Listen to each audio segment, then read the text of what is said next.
जी बेटा, हमारे पास इसमें formation of the H2 molecule होती हैं, energy of the molecule and energy of the form होती है बेटा। इसमें डिस्टेंस जो होता है ना 7.54 पिकोमीटर होता है बेटा, और मिनिमम्स होती है इसकी energy. Potential energy of the system की वो क्या होती है बेटा, मिनिमम होती है। ठीक हो गया। तो बेटा आगे हम बात करते हैं इसकी डिस्टेंस बेटा जो होता है ना 7, अभी मैंने ये बात की 7.54 पिकोमीटर, और बॉन्ड डिस्टेंस जो होते हैं ना बेटा, अब ये बेटा एक है इसका इंटरमॉलिक्यूलर फोर्सेस बेटा होती है एक्स एक्सिस, और इस तरह ये हमारे पास वाई एक्सिस है। और अगर हम हाइड्रोजन की बात करें, हाइड्रोजन देखें, हाइड्रोजन में यहाँ डिस्टेंस ज़्यादा है, यहाँ पे कम है, यहाँ पे उससे कम है, और यहाँ पे बिल्कुल ही कम है। तो बेटा energy having due to bond formation बेटा होती है, energy is increase due to repulsive होती है बिटवीन द न्यूक्लियाई के दरमियान बेटा, रिपल्सिव होती है तो एनर्जी बढ़ जाती है। और बेटा अगर हम थोड़ा सा आगे बात करें बेटा, ये देखें, ये हमारे पास है ये वाला पूरा एक्विलिब्रियम बॉन्ड डिस्टेंस से हाइड्रोजन एटम बेटा, ये अभी मैं पीछे यही बात कर रहा था, वो हमारे 7.44 पिकोमीटर होती हैं बेटा। बेटा अदर बॉन्ड डिस्टेंस भी हम देख लेते हैं बेटा।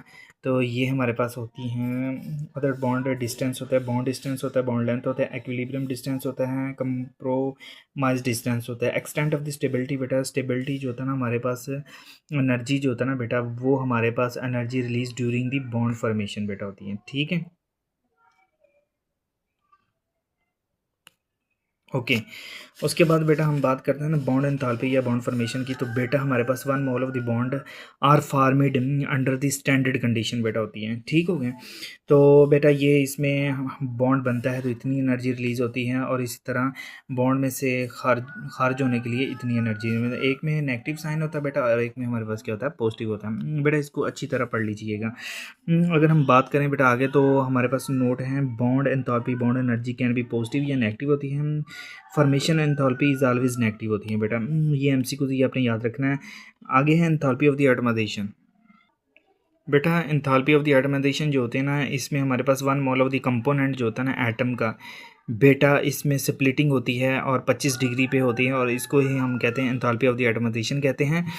यानी कि स्प्लिटिंग होती है एलिमेंट की in its standard state 1 mole of the component में। ठीक है बेटा। तो ये हमारे पास एनर्जी जो होती है ना, वो हमारे पास रिलीजिंग होती हैं। और इस तरह बेटा डायटोमिक मालिक्यूल जैसे हाइड्रोजन, नाइट्रोजन, ऑक्सीजन और हेलोजेंस जो होते हैं, half 1/2 of the bond formation enthalpy होती है बेटा इनमें।